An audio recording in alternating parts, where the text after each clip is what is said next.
Setting a goal. If you are on a mission to make some change and you haven't got a goal in mind or a plan surrounding that goal, now would be the time. When setting a goal, you have to think about something that you actually want to achieve, but not only that, why you want to achieve it. What is the actual outcome of achieving that goal? Think a little deeper than, I want to lose 7 kilos because that's what I weighed when I was 20. I want you to take it a little bit deeper than that. I want to hit this weight or whatever because I want to feel more confident about myself. It's going to help me live a happier life. It's going to give me a better self-esteem.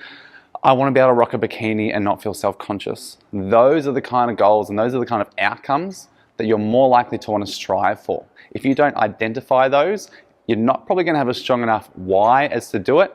So when obstacles come and jump in your way, you've got more chance of letting those obstacles overtake you and your journey is going to take a lot longer. Once you've identified what the outcomes are of achieving whatever it is that you want, you then need to look into the obstacles. What are the things that are standing in your way from achieving those outcomes?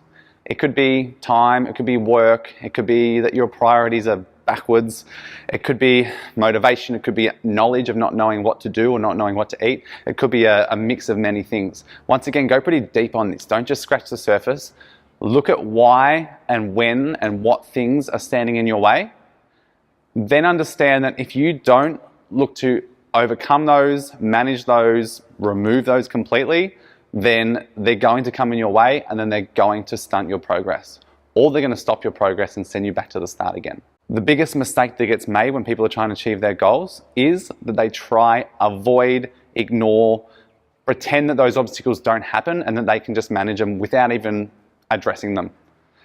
So make a real strong conscious effort to identify what all of those outcomes are, jot each of them down, and then step by step write down what you plan to do to overcome those obstacles when they appear. You might not nail it straight away. It might be a work in progress, it might be trial and error. But if you're taking the right steps just to be that little bit better each time, each day, each week, then eventually you will be overcoming them more frequently. Those bad habits or those bad lifestyle pathways that you currently have are slowly going to disappear and they're going to slowly be replaced with better, more positive, more healthier, sustainable habits. Next, make a plan. Plan whether it's how many sessions of exercise you're going to do a week, how are you going to approach your nutrition, are you going to track calories, you can have smaller plate sizes, all those sorts of things that we're going to start to go ahead in the rest of this course. All of those plans and things need to be made. Those plans, once again, need to identify and address your obstacles. Your plans are going to ever evolve. They might work really well for 4 to 5 weeks, but then it would be recommended to stop, have a look at them, readdress them, not look to change them all completely and try a different pathway. It would just be to look at what can I do a little bit better to improve on what I'm already doing. Super important that we don't just chop and change from thing to thing the second we think that it might not work, because it might actually be working.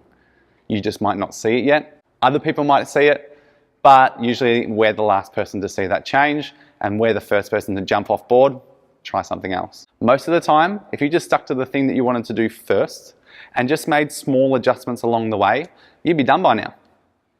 But if you're someone that's chopped and changed and chopped and changed along the way, you're going to continue to have the same results over and over.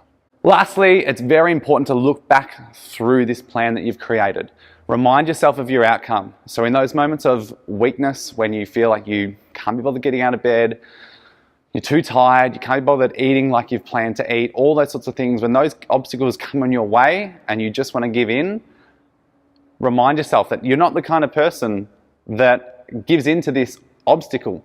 Because if you give into this obstacle, you don't achieve your goal, which therefore means that you don't achieve that outcome that you so greatly desire.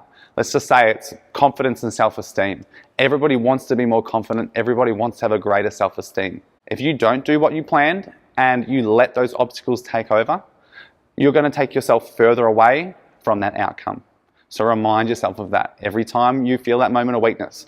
I'm not the person that does this because if I don't do this the right way, I'm going to be further away from my outcome. That's goals. In the section below, you can enter in your goals and type out that entire plan so you're ready to go.